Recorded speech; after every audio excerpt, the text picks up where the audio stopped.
तो साल था 1985 जब लग्जमबर्ग के एक छोटे से गांव में यूरोप की 5 बड़ी कंट्रीज एक प्रपोजल लाती हैं अपने बॉर्डर्स को एक दूसरे के लिए खोलने का। France, Germany, Belgium, Netherlands, Luxembourg ये साथ में मिलकर डिसाइड करते हैं फ्री मूवमेंट्स का, लोगों के फ्री मूवमेंट्स का, ट्रेड के फ्री मूवमेंट्स का। लग्जमबर्ग का ये गांव जहां ये एग्रीमेंट फर्स्ट टाइम डिस्कस हुआ था उसका नाम था शेंगेन, और यहाँ से शुरुआत होती है दुनिया के सबसे बड़े फ्री ट्रेड जोन की, शेंगेन एग्रीमेंट की। अब पहला क्वेश्चन ये आता है कि इसकी ज़रूरत क्या पड़ी।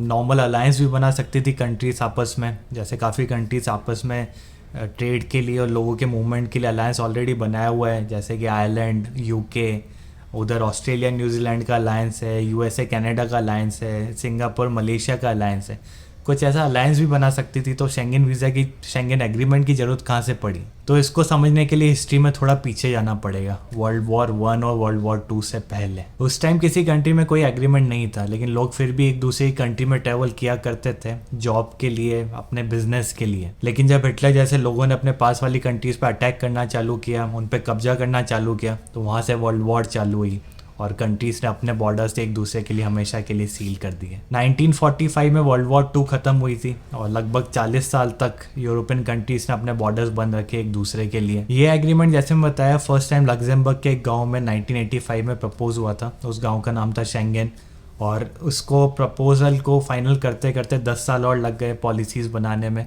और 1995 में जाके ये फर्स्ट टाइम साइन हुआ। तो 5 कंट्री के अलावा अब तक 4 कंट्री इसमें जुड़ना चाहती थी, वो थे इटली, ग्रीस, पोर्चुगल, स्पेन।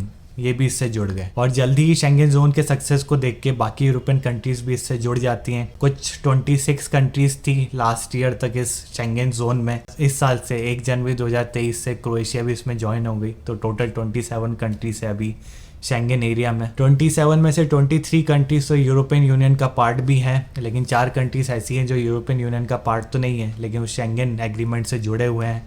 वो है स्विट्जरलैंड, लिechtenstein, आइसलैंड और नॉर्वे। और 4 ऐसी भी कंट्री है जो ईयू का तो पार्ट है, यूरोपियन यूनियन का तो पार्ट है, लेकिन शेंगेन एग्रीमेंट का पार्ट नहीं है। वो है आयरलैंड, साइप्रस, बुल्गारिया, रोमानिया। और यूके ब्री एग्जिट के बाद यूरोपियन यूनियन का पार्ट भी नहीं रहा और शेंगेन का पार्ट तो कभी था भी नहीं। और 3 ऐसी कंट्री जो बहुत जल्दी शेंगेन से जुड़ने वाली हैं, वो है साइप्रस, बुल्गारिया और रोमानिया। बहुत सालों से ये कंट्रीज ट्राई कर रही थी ईयू के साथ साथ शेंगेन का भी पार्ट बनने का, लेकिन शेंगेन की टर्म्स एंड कंडीशन के कारण ये बन नहीं पाए। तो देखते हैं कि क्या है शेंगेन की टर्म्स एंड कंडीशन। अगर किसी कंट्री को ज्वाइन करना होता है तो क्या क्या कंडीशन उनको फॉलो करनी पड़ती है शेंगेन एग्रीमेंट को ज्वाइन करने से पहले। सबसे पहली कंडीशन है कि आपको एसआईएस से जुड़ना पड़ेगा, शेंगेन इंफॉर्मेशन सिस्टम से, और आपको सारी डिटेल जो भी आपसे पूछी जाएगी वो शेंगेन कंट्रीज़ को देना पड़ेगा। और इवन आप भी उस सिस्टम का पार्ट होकर कोई भी इंफॉर्मेशन किसी भी लोगों के बारे में या किसी के बारे में ले सकते हैं उस सिस्टम से। सेकेंड कंडीशन है शेंगेन कंट्रीज़ के साथ में मिलकर अपने शेंगेन बॉर्डर्स को प्रोटेक्ट करना और यूनिफॉर्म शेंगेन वीज़ा प्रोवाइड करना। आपने देखा होगा कि आप एक कंट्री से जब रिफ्यूज़ होते हैं और दूसरी कंट्री से अप्लाई करते हैं, तो ये कभी मत सोचना कि आप का जो रिफ्यूज़ल है वो उनको पता नहीं है। आपका बस एक पासपोर्ट नंबर डालना है, पूरे शेंगेन का जो भी सिस्टम है वो सब इंटरलिंक होता है, तो सबको पता रहता है कि कौन सी कंट्री में क्या हुआ है। अगर आप कहीं पे लेट, आपके वीज़ा एक्सपायर होने के बाद फिर किसी कंट्री को छोड़ते हैं, तो पूरे शेंगेन कंट्रीज़ को पता पड़ जाता है कि आप लेट गए हैं उस कंट्री से, और नेक्स्ट टाइम आप जब वीज़ा अप्लाई करते हैं तो उनके सिस्टम में पूरा रिफ्लेक्ट होता है ये सब। थर्ड कंडीशन है कि जो दूसरी शेंगेन कंट्रीज़ की एनफोर्समेंट एजेंसीज़ हैं, जैसे पुलिस, सिक्योरिटी, उनके साथ कॉपरेट करना।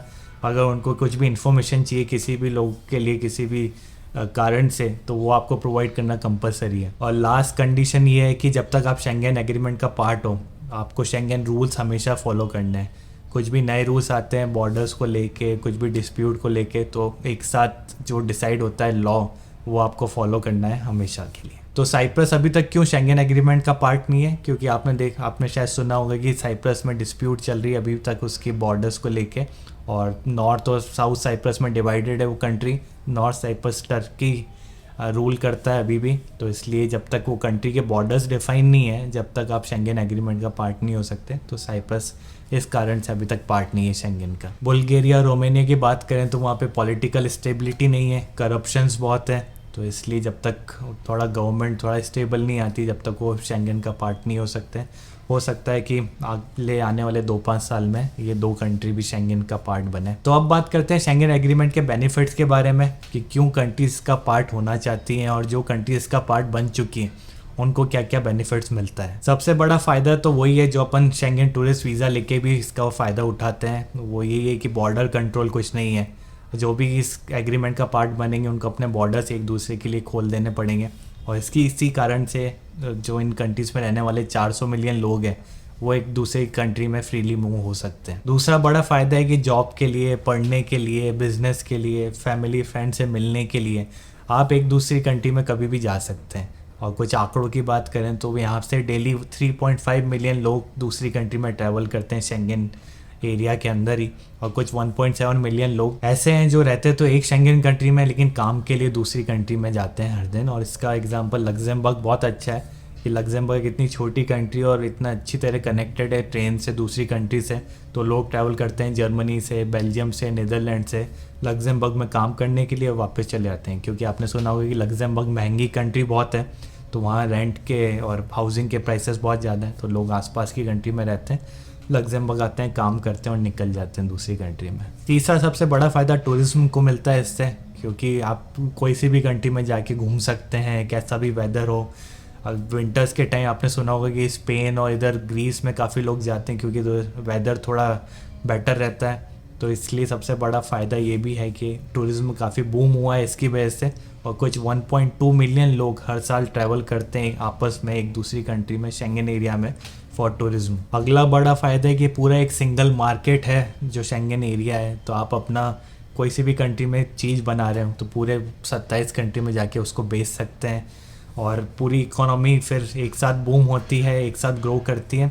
और इसका अगर काउंटर पार्ट देखें तो ये भी है कि फिर अगर कहीं पे रिसेशन होना चालू होता है तो फिर धीरे धीरे बाकी कंट्रीज़ को भी इफ़ेक्ट करता है। जैसे अभी की सिचुएशन है, जर्मनी में रिसेशन चालू हुआ है, तो वो बाकी कंट्रीज़ में भी उसका असर देख सकते हैं। तो अगर आप ग्रो कर रहे हो तो सारी 27 कंट्री एक साथ ग्रो करते हैं, और वहीं अगर डाउनफॉल आना चालू होता है तो सब 27 कंट्रीज धीरे धीरे नीचे जाने लगते हैं साथ में। और आखिरी बड़ा फ़ायदा सिक्योरिटी को लेकर है, और जैसा मैंने बताया SIS सिस्टम जो है इनका, शेंगन इन्फॉर्मेशन सिस्टम, तो आप कुछ भी इंफॉर्मेशन दूसरी कंट्री से एक ही सिस्टम में देख सकते हैं। ऐसा नहीं कि एक कंट्री का सिटीजन कोई है वो दूसरी कंट्री में जाके कुछ क्राइम करके वापस आ जाएगा रातों रात, पता भी नहीं पड़ेगा। तो ये सिस्टम जो है इससे आप किसी भी आदमी का सारा क्रिमिनल रिकॉर्ड देख सकते हैं, वो क्या टैक्स पे करता है वो देख सकते हैं, और बाकी सारी इन्फॉर्मेशन देख सकते हैं जो भी उस कंट्री की गवर्नमेंट देख सकती है वो भी आप देख सकते हैं। तो एक ये सिक्योरिटी को लेके बहुत बड़ा फ़ायदा है इसको, इस सिस्टम से। तो ये बॉर्डर्स क्या हमेशा के लिए खुले रहते हैं शेंगन कंट्रीज़ के? तो इसका भी जवाब है नहीं। ये बॉर्डर्स बंद भी हुए हैं पास में और फ्यूचर में भी बंद हो सकते हैं।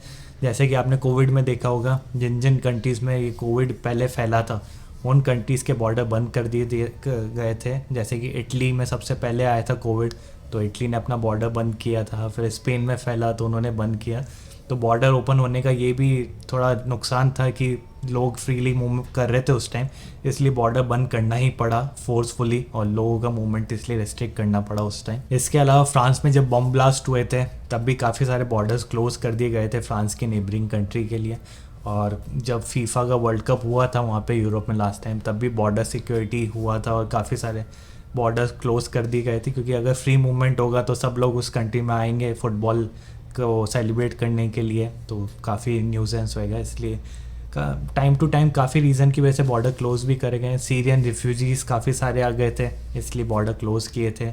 और अभी आपने रिसेंटली सुना होगा कि अफ्रीका से काफ़ी बोट पकड़ के लोग इटली पहुंच गए, माइग्रेंट्स। तो ये रिसेंटली इसी वीक हुआ है, और देखते हैं फ्यूचर में इटली से कौन सी कंट्री अपना बॉर्डर क्लोज करती है इस प्रॉब्लम को लेके। और सिर्फ शेंगन एग्रीमेंट ही ऐसा एग्रीमेंट नहीं है जिसके थ्रू लोग मूवमेंट करते हैं एक कंट्री से दूसरी कंट्री के लिए। आपने शायद सुना हो आयरलैंड और ब्रिटेन के बारे में, तो इंग्लैंड और आयरलैंड के बीच में भी लोग फ्रीली मूव कर सकते हैं काम के लिए, जॉब के लिए। और यही कारण है कि आयरलैंड कभी शेंगन का पार्ट नहीं हुआ, क्योंकि उसको यूके के साथ होना था हमेशा से।